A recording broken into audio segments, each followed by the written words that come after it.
ඔයාගේ අම්මා ඔයාගේ නිදහස සීමා කරලා ඔයා අකමැති කෙනෙක්ව බලහත්කාරයෙන් කසාද බඳන්න හැදුවොත් ඔයා මොකද කරන්නේ? තරහට ඔයා මායාකාරියක් ගාවට ගිහින් අම්මව වෙනස් කරන්න කියලා මායාවක් ඉල්ලුවොත්, හැබැයි මේ මායාව වැරදිලා ඔයාගේ ආදරණීය අම්මා දරුණු කළු වලහෙක් බවට පත් වුණොත්, අද අපි කතා කරන්න යන්නේ අන්න ඒ වගේ ලොකු කරදරයක වැටුණු දඟකාර ඒ වගේම නිර්භීත රාජකුමාරියක් ගැන. මේ තමයි බ්‍රේව් ඇනිමේෂන් චිත්‍රපටිය. කතාව පටන් ගන්නේ මීට අවුරුදු ගානකට කලින් ස්කොට්ලන්තයේ කැලෑවක. පොඩි කාලේ මෙරිඩා කියන්නේ හරිම හුරතල් වගේම ක්‍රියාශීලී ගැහැණු ළමෙක්. මොරිඩාගේ උපන්දිනේ දවසේ එයාගේ අම්මා ඒ කියන්නේ එලිනෝර් රෙජිනත් එක්ක කැලේ හැංගීමුත්තන් සෙල්ලම් කරනවා. අම්මයි දුවයි අතර තියෙන්නේ හරිම ආදරණීය බැඳීමක්. මේ සෙල්ලම් කරන වෙලාවේ එතනට එනවා මොරිඩාගේ තාත්තා ෆර්ගස් රජතුමා. එයා තමන්ගේ දුවට උපන්දින තෑග්ගක් විදිහට ලස්සන පොඩි දුන්නක් දෙනවා. එලිනෝර් රෙජිනම් මේකට ටිකක් විතර කැමති නෑ. මොකද ගෑනු ළමෙක්ට දුන්නක් දෙන එක එච්චර ගැලපෙන්නේ නෑ කියලා එයා හිතනවා.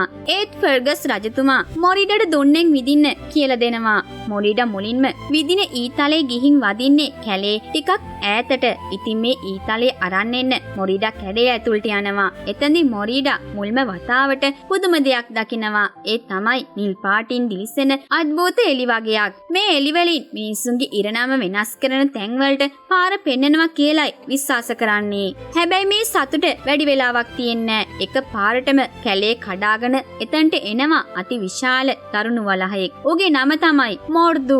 මේ වලහා පවුලේ කැම්ප් එකට පහර දෙනවා. ෆර්ගස් රජතුමා ඉක්මනටම එලිනෝර්ටයි මොරිඩාටයි අශ්වයෙක් පිට නැගලා පැනලා යන්න කියලා එයාගේ කඩුවත් අරගෙන මේ යෝධ වලහා එක්ක සටන් කරන්න නතර වෙනවා. දැන් කතාව අවුරුදු ගානකට ඉස්සරහට යනවා. දැන් මෙරිඩා කියන්නේ ලොකු තරුණියක්, ලස්සන රතු පාට කැරලි කොණ්ඩයක් තියෙන මොරිඩා කතාවේ පසුබිමෙන් අපිට කියනවා ඉරනම කියන්නේ මොකක්ද කියලා. ඒ වගේම එදා මෝර්දු එක්ක කරපු සටනේ ෆර්ගස් රජතුමාට එයාගේ එක කකුලක් අහිමි වුණා කියලත්, ඒ වෙනුවට දැන් එයා ලී කකුලක් පාවිච්චි කරනවා කියලත් මොරිඩා විස්තර කරනවා. තාත්තා තාමත් ඒ වලහයගෙන් පරිගන්න හීන දකිනවා. මොරිඩා අපිට එයාගේ පවුලේ අනිත් අයව හඳුන්වලා දෙනවා. එයාට ඉන්නවා දඟකාර මාලිලා තුන් දෙනෙක්. හාමිෂ්, හබර්ට් සහ හැරිස් කියන්නේ නියුන් සහෝදර තුන් දෙනෙක්. මෙයාලා මාලිගාව පුරා නොකරන දඟ වැඩක් නැති තරම් හරියට පොඩි යක්ෂපටව් වගේ. දැන් මොලිඩා ලොකු ළමෙක් නිසා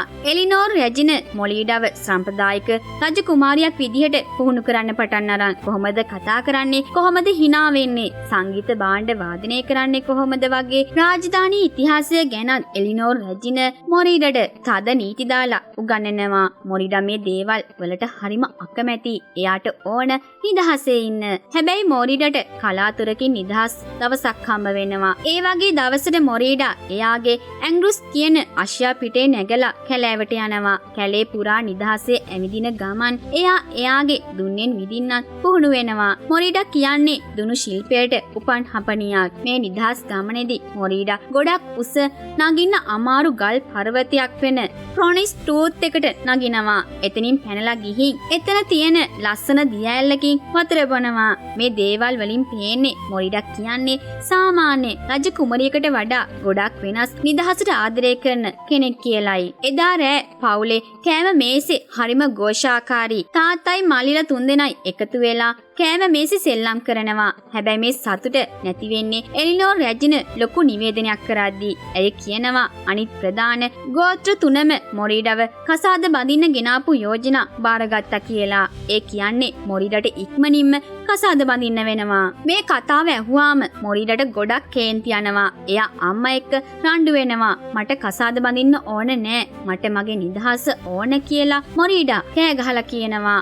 හැබැයි එලිනෝර් කියන්නේ මේක රජ කුමාරියකගේ වගකීමක්, සම්ප්‍රදායට ගරු කරන්න ඕන කියලයි අම්මා මොරිඩාට පැරණි කතාවක් කියනවා. ඒකෙදි කියන්නේ ඉස්සර තිබ්බ බලවත් රාජධානියක් විනාශ වුණා කියලා. ඒකට හේතුව වුණේ ඒ රාජධානියේ හිටපු කුමාර කුමාරයෙක් තමන්ගේ පවුලේ වගකීම් අතහැරලා ආත්මාර්ථකාමී විදියට තමන්ගේම පාරක යන්න උත්සාහ කරපු එකයි අම්මා මේ කතාවෙන් මොරීඩට මතක් කරන්නේ. පවුලි රාජකාරී ඉටු නොකළොත් මුළු රාජධානියම විනාශ වෙන්න පුළුවන් කියන එකයි. මේ රණ්ඩුවෙන් පස්සේ මොරීඩයි එලිනෝරුයි දෙන්නම් වෙන වෙනම තැන්වලට ගිහින් තනියම තරහ පිට කරනවා. මොරීඩා අශ්‍යත් එක්ක කතා කරන ගමන් අම්මට බනිනවා. එලිනෝර් රජතුමා එක්ක කතා කරන ගමන් දුවගේ මුරණ්ඩුකම ගැන දුක් වෙනවා. දෙන්නටම තේරෙනවා අනිත් කෙනා තමන් කියන දේ අහන්න ලෑස්ති නෑ කියලා. කොහොම හරි දවස් කීපයකට පස්සේ අර කියපු ගෝත්‍ර තුනේම නායකයෝ තමන්ගේ පුතාලව අරගෙන මාලිගාවට එනවා. මේ පුතාලා තුන්දෙනාම එකිනෙකාට වෙනස්. ඒ වගේම ටිකක් විහිළු සාගත චරිත තුනක්. මේ ගෝත්‍ර තුනම මාලිගාවේ ප්‍රධාන ශාලාවට ආවට පස්සේ කවුද වඩාත් ශක්තිමත් කියලා පෙන්වන්න ගිහින් ලොකු රණ්ඩුවක් පටන් ගන්නවා. පර්ගස් රජතුමාත් මේ රණ්ඩුවට එකතු වෙනවා. හැබැයි එලිනෝර් රැජින ඇවිත් තමන්ගේ ගාම්භීර විදිහට සද්ද නොකර එක පාරක් හැසිරෙන විදියෙන් මුළු ශාලාවම නිශ්ශබ්ද වෙනවා. රැජිනගේ තියෙන බලය එතනින් පේනවා. ඊට පස්සේ එලිනෝර් නිවේදනය කරනවා මේ කුමාරවරු තුන්දෙනා සම්ප්‍රදායික තරඟවලට ඉදිරිපත් වෙන්න ඕන කියලා. දිනන කෙනාට මොරීඩව කසාද බඳින්න පුළුවන්. මොරීඩට අවස්ථාව දෙනවා තරඟය මොකක්ද කියලා තෝරන්න. මොරීඩ හිතා මතාම තෝරගන්නේ දුනු විදීමේ තරඟය. තරඟ දවස උදා වෙනවා. කුමාරවරු තුන්දෙනා දුනු විදින්න පටන් ගන්නවා. මැකින්ටෝස් සහ මැග්ගෆින් කියන දෙන්නටම හරියටම ඉලක්කයට විදින්න බැරි වෙනවා. හැබැයි කාටවත් වැඩිය පේන්නේ නැති පොඩි වීඩින් වෝල්ට් අහම්බෙන් වගේ විදින ඊතාලේ ගිහින් හරියටම ඉලක්කයේ මැදටම වදිනවා. හැමෝම පුදුම වෙනවා. මේ වෙලාවේ මුහුණ වහගෙන හිටපු කෙනෙක් පිටියට එනවා. ඒ තමයි මොරීඩා. එයාගේ මුහුණේ තිබ්බ රෙද්ද අයින් කරලා සද්දෙට කියනවා මම මොරීඩා. ඩන්බ්‍රේක් ගෝත්‍රයේ කුරුඳුල් දරුවා. මම අද තරඟය කරන්නේ මගේ අත වෙනුවෙන් කියලා. ඒ කියන්නේ එයාටත් මේ තරඟයට ඉදිරිපත් වෙන්න අයිතියක් තියෙනවා කියලයි එයා කියන්නේ. එලිනෝර් රැජින එපා කියද්දි මොරීඩා ඉලක්ක තුනටම ඊතල විදිනවා. එයාගේ ඊතල තුනම හරියටම ඉලක්කේ මැදටම වදිනවා. අන්තිම ඊතලේ වදින්නේ ඩින් වෝල් විදලා තිබ්බ ඊතලේ දෙකට පලාගෙන. මේකෙන් මොරීඩා තරඟය දිනනවා.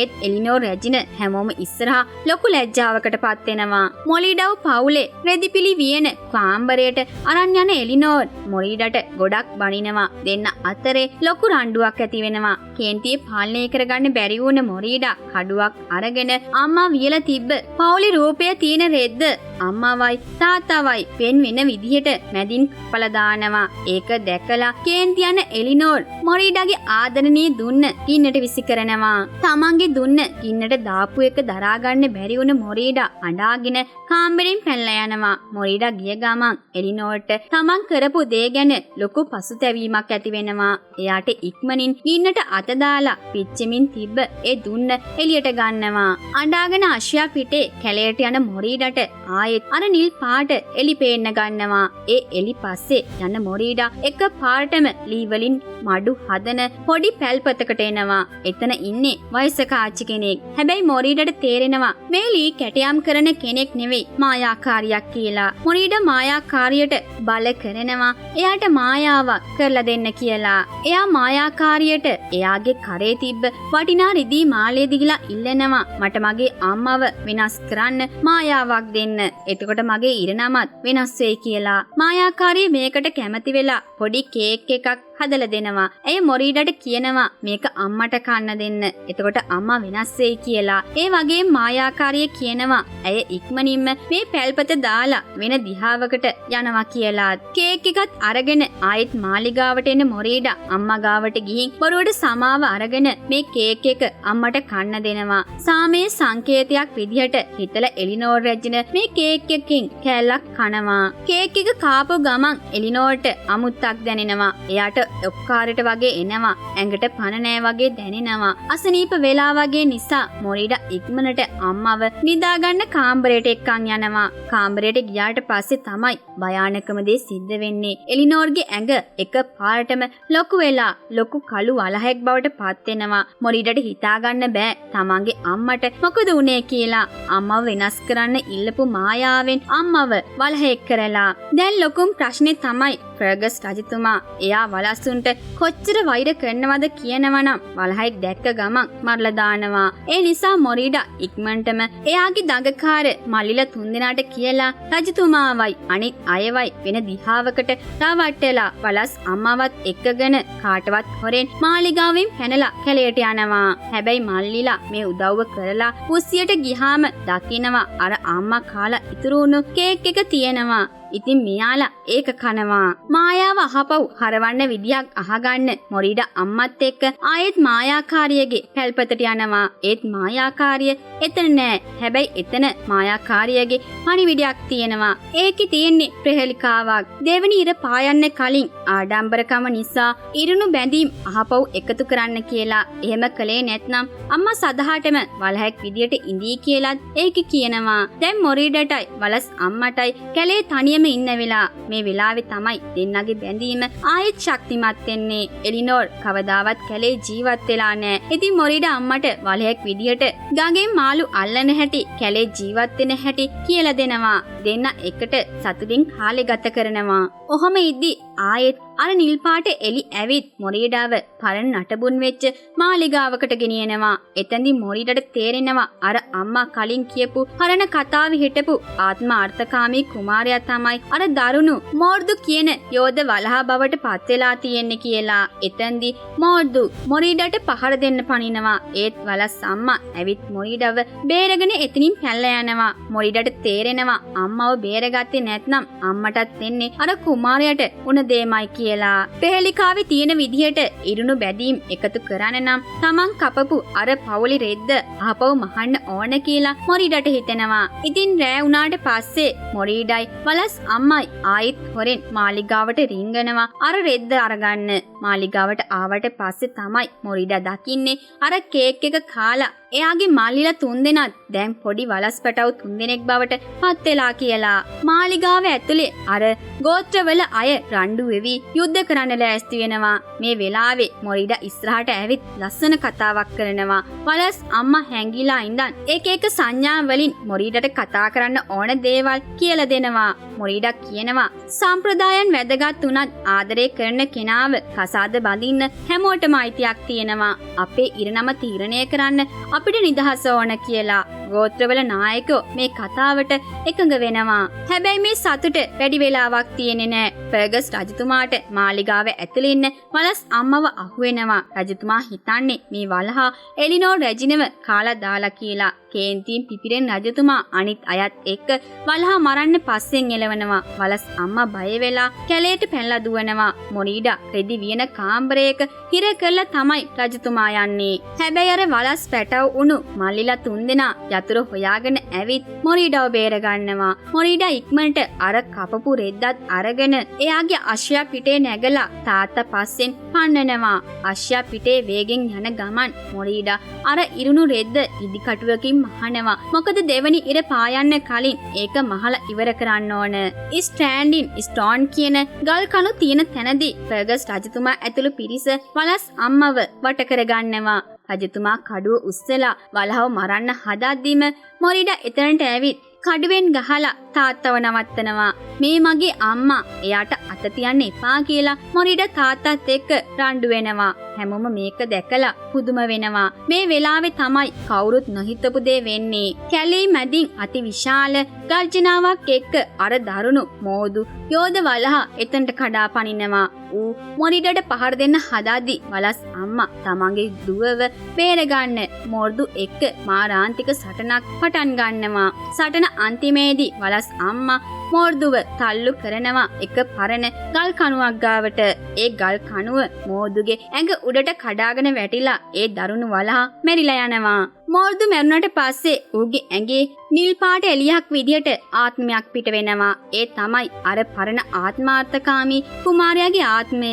එයා මොරීඩටයි එලිනෝර්ටයි හිස නමලා ආචාර කරලා සාමයෙන් නිදහස් වෙලා යනවා. හැබැයි දැන් දෙවනි ඉර පායන්න යන්නේ මොරීඩා ඉක්මනට අර මහපු රෙද්ද වලස් අම්මගේ ඇඟට දානවා. ඒත් මුකුත් වෙන්නේ නෑ. අම්මා තාමත් වලහයෙක්. මොරිඩට තේරෙනවා ආඩම්බරකාර කම නිසා ඉරුණු බැඳීම් එකතු කරනවා කියන්නේ රෙද්ද මහන එක විතරක් නෙවෙයි පිටතල තියෙන ආදරේ කියලා. එයා අම්මව බදාගෙන අඬා තමන් කරපු වැරදි වලට හදවතින් සමාවිල්ලනවා.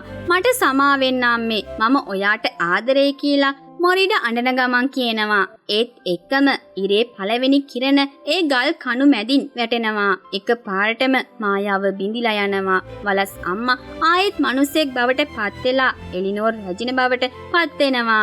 අර වලස් පැටව තුන්දෙනාත් ආයෙත් දඟකාර මල්ලා තුන්දෙනා බවට පත් වෙනවා. මුළු පවුලම සතුටින් එකිනෙකාව බදා ගන්නවා. අන්තිමට ගෝත්‍රවල නායකයෝ සාමකාමීව තමන්ගේ රටවල් වලට පිටත් වෙලා යනවා. මොරිඩයි එලිනෝර් රැජිනයි දැන් ගොඩක් හොඳ යාළුවෝ වගේ දෙන්න එකතු වෙලා අලුත් ලස්සන රෙද්දක් වියනවා. ඒකේ ඉන්නේ මොරිඩයි වලස් අම්මයි. ඒ දෙන්නගේ බැඳීම දැන් වෙන කාටවත් වඩා ගොඩක් ශක්තිමත්. තමන්ගේ ඉරනම තියෙන්නේ තමන්ගේ අතේ කියලා තේරුම් ගත්ත මොරිඩා අම්මත් එක්ක අශ්‍යෝ පිටේ නැගලා සතුටින් කැලේට යන දර්ශනයෙන් මේ ලස්සන කතාව ඉවර වෙනවා. මේ වගේ කාටුන් චිත්‍රපටි තවත් බලන්න කැමති නම් අපේ channel එක subscribe කරලා අපිත් එක්ක දිගටම එකතු වෙන්න. ඔයාලට හිතන දේ කමෙන්ට් එකක් දාන්නත් අමතක කරන්න එපා. තවත් කාටුන් ෆිල්ම් එකකින් හම්බ වෙනකන් මම ඔයාලගෙන් සමු ගන්නවා. ඔයාලා හැමෝටම සුබ දවසක්.